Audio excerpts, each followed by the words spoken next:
Olá, minhas amigas e meus amigos, na resistência pela democracia e contra o nazifascismo, alegrias. Minhas amigas e meus amigos, nós estamos na luta pelo fora Bolsonaro. Mas não basta apenas derrotar Bolsonaro. Quando conseguirmos tirar Bolsonaro e sua quadrilha do poder, temos uma outra grande luta pela frente, muito maior até do que de Bolsonaro, que é a nossa luta contra o fascismo. Porque o fascismo assomou no Brasil. Bolsonaro deixa raízes profundas junto a segmentos da população extremamente fascistas. Então eu pedi ao professor de direito, ao advogado, nosso companheiro, nosso colega Dimitri Salles, que falasse um pouco sobre essa luta contra Bolsonaro e contra o fascismo, que é a nossa luta do dia a dia. E lembrando a vocês que nesta quinta-feira, às 7 horas da noite de Brasília, nós temos uma live exclusiva para os membros do canal, com Hildegard Angel, falando sobre o centenário de nascimento de sua mãe, Zuzu Angel, assassinada pela ditadura, de seu irmão, Stuart Angel, também assassinado, de sua cunhada, falando da vida, falando de política, das posições de Hilde, grande companheira. Mas agora vamos ver e ouvir Dimitri Salles. Para cada uma e cada um de nós que tem compromisso com a democracia, que acredita nos direitos humanos enquanto um projeto civilizatório de nação, para todos nós surgem duas importantes tarefas. A primeira delas, derrotar Bolsonaro. Significa derrotar um governo que é um desastre em todos os aspectos. É um desastre na política econômica. O Brasil voltou ao mapa da fome. É um desastre na política ambiental. É um desastre na política de direitos humanos, sobretudo porque ele substitui a lógica de direitos por uma lógica de violência, de exclusão. Derrotar o governo Bolsonaro significa retomar um projeto civilizatório de país. Mas esse trabalho não é uma tarefa fácil. Nós vamos precisar se esforçar muito até outubro de 2022. Nós vamos ter que dialogar bastante com a sociedade. Nós vamos ter que apresentar, deixar muito evidente de que este governo é um retrocesso em todos os sentidos. E mais ainda, reforçar a nossa luta pela democracia, para que a gente não corra o risco, ou não continue correndo o risco, do presidente Bolsonaro não aceitar o processo eleitoral e dar um golpe de Estado. Derrotar o bolsonarismo é a tarefa primeira que nós temos. É demonstrar, por exemplo, que o discurso de combate à corrupção nunca passou de palavras ao vento, até porque a corrupção está enraizada no seio da sua própria família. Essa é uma tarefa urgente, importantíssima, e não é uma tarefa fácil. Embora as primeiras pesquisas apontem uma derrota iminente, nós não podemos afrouxar. É preciso a gente ficar atento e permanentemente na disputa da narrativa, do convencimento, para que a gente derrote eleitoralmente Jair Bolsonaro. Mas só derrotar Bolsonaro não resolverá o problema da democracia brasileira. Derrotar Bolsonaro é o começo de um processo longo, que significaria a segunda tarefa, a derrota do bolsonarismo, a derrota deste pensamento de caráter fascista, que é um pensamento autoritário, violento, que está em curso no país, que substitui a lógica de igualdade por uma lógica de privilégios, que substitui a lógica de uma pacificação social por um apostar no armamento, na violência, como forma de solução dos problemas sociais. Derrotar o bolsonarismo requererá de nós muito mais esforço. E eu explico por quê. Porque a raiz desse bolsonarismo, ela remonta ao período da escravidão no Brasil. Ela volta a um período que está na essência de um pensamento conservador, que tinha o amparo de um determinado setor religioso violento, que legitimava a escravidão, o genocídio dos povos indígenas.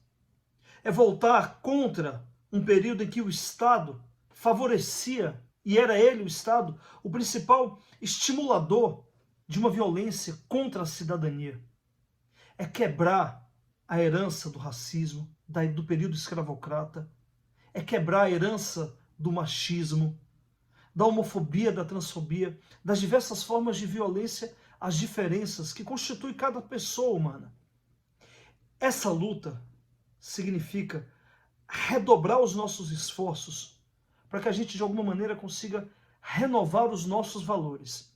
E para isso, a gente tem pelo menos 2 desafios que precisam estar desde já no horizonte da nossa militância. O primeiro deles, nós vamos ter que fazer a justiça de transição no país. Nós vamos ter que criar os espaços para tratar das feridas que estão sendo abertas agora. Justiça de transição não significa revanchismo, não significa uma justiça para punir aqueles que foram derrotados. Significa uma justiça que dê condição do país passar a limpo as feridas que foram abertas por processos autoritários. Diversos países do mundo, diversos, que hoje lidam melhor com direitos humanos e que valorizam mais a democracia, tiveram a sua justiça de transição.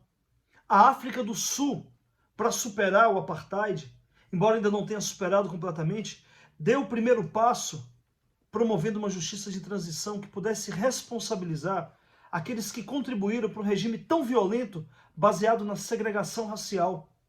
Assim também fez a Espanha contra a herança de Franco, Portugal contra a herança de Salazar.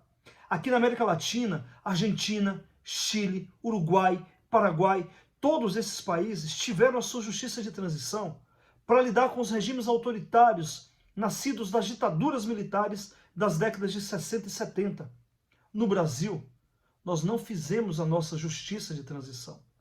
Nós demos o primeiro passo, com a criação de uma comissão da verdade, mas nós não avançamos no sentido de transformar os valores que guiam, que orientam a relação entre Estado e sociedade e a relação entre os particulares, entre os indivíduos na própria sociedade. O que significa valores democráticos, valores vocacionados à promoção do bem, da igualdade, valores voltados ao respeito às diferenças. Nada disso se consagrou no processo democrático brasileiro. A nossa transição democrática, ela deu o primeiro passo. Saímos de um Estado autoritário para um Estado de eleições democráticas. O segundo passo, que se dá com o processo de justiça de transição, que seria um Estado de eleições democráticas para um Estado democrático de direito, um Estado de pleno direito, não se realizou no Brasil. A prova disso é que quando o Bolsonaro era deputado federal e durante um processo traumático que foi o impeachment da presidenta Dilma, no seu voto, ele endeus um torturador, endeus um cara que perpetuou os crimes mais terríveis, crimes contra a humanidade, que não foram julgados, que foram abandonados à impunidade por força da lei de anistia. O Brasil sequer cumpriu a decisão da Corte Interamericana de Direitos Humanos que mandava revisar a nossa lei de anistia. Nós que tínhamos uma tradição de respeitar as decisões dos ordenamentos internacionais, desprezamos essa decisão, que poderia ser um passo fundamental para a nossa justiça de transição, porque permitiria que a gente revisasse nomes de ruas que homenageiam torturadores. Nós não fizemos a tarefa de casa.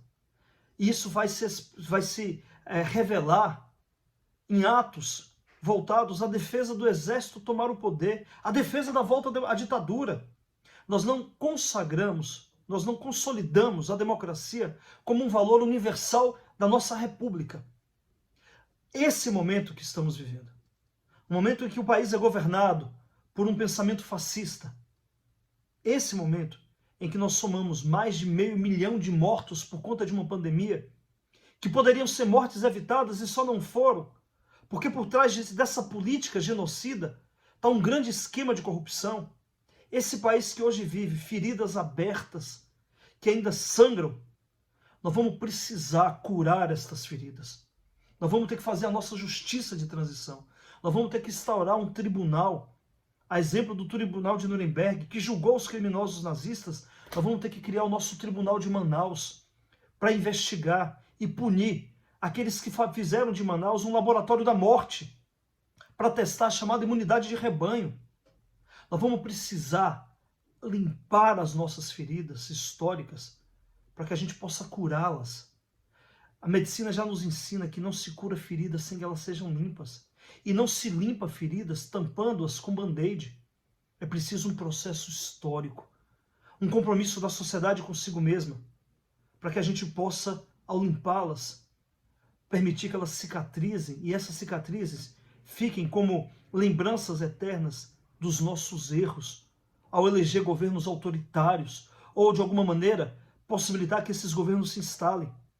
A justiça de transição tem na sua essência um processo não de revanchismo, mas de reparação histórica necessária para que o passado não volte a acontecer. Se tivéssemos feito isso com a ditadura de 1937, se tivéssemos feito com a ditadura de 64, nós não teríamos pessoas elogiando torturadores dentro do Congresso Nacional, dentro da Casa da Democracia, que representa o povo brasileiro. Nós não teríamos substituído o discurso por saúde e educação pelo símbolo das armas, que é o símbolo da morte, nas eleições de 2018. Essa tarefa é imediata, sem a qual nós não iremos construir uma cultura de respeito à vida, de respeito aos direitos humanos, como o direito à saúde, que é um direito humano de todas e todos. Essa tarefa é indispensável. A constituição de um tribunal que possa limpar a ferida histórica que está sendo aberta agora, ela será somada à criação de comissões de verdade. As comissões da verdade terão um papel de ouvir as vítimas da Covid, de ouvir o sofrimento dos brasileiros e brasileiras, para que essa dor não fique presa em cada indivíduo, para que o Estado possa entender o que foi que os seus governantes fizeram com o seu povo. A Comissão da Verdade vai ter o papel de revelar uma verdade histórica, contribuindo para o trabalho de transição democrática. Transição inacabada no período democrático instituído em 88, porque a gente não fez a tarefa de casa. O tempo de hoje está abrindo feridas. O futuro nos dará a possibilidade de tratar dessas feridas para que o presente não volte nunca mais a acontecer. Para que esse presente de terror, de tragédia, de sofrimento, de luto, por atos provocados deliberadamente por governos autoritários, nunca mais se repita no Brasil. Se a primeira tarefa é derrotar Bolsonaro nas urnas, é impedir o golpe de Estado, a segunda tarefa tem que estar no horizonte de cada uma e de cada um de nós, que no processo democrático se empenhe em derrotar o Bolsonaro. Não basta só derrotá-lo, é preciso derrotar o bolsonarismo, que em outros tempos já teve nome de integralismo, mas que no fundo é o velho fascismo, que está sempre à espreita, esperando a oportunidade de ressurgir. Se nós não cumprirmos as nossas tarefas históricas, que o presente nos dá a condição de olhar para o futuro, sabendo da tarefa que nos espera, a gente corre o risco de, mais uma vez, a nossa democracia se deteriorar de vez. E as reconstruções democráticas são sempre muito difíceis. Por isso, pensando o presente, com olhos no futuro, a democracia nos chama a um compromisso que não é só eleitoral, é um compromisso civilizatório. É derrotar o Bolsonaro nas urnas, é limpar a ferida da pandemia. Essa ferida que não foi aberta só pelo vírus, mas também por um governo irresponsável, genocida, que vivia da morte, se alimentando da morte das pessoas. Se nós não fizermos isso, nós teremos desonrado a missão histórica que o país, aliás, a missão do presente que a história nos dá. O futuro nos cobrará, mas eu tenho certeza que a consciência disso guiará os nossos diálogos em torno das composições, das alianças eleitorais e do diálogo em torno da defesa da democracia. Esses dois compromissos são indispensáveis caso nós desejemos voltar a ter um Estado pleno de direito, um Estado democrático de direito, um Estado para todas e todos. Fica essa reflexão.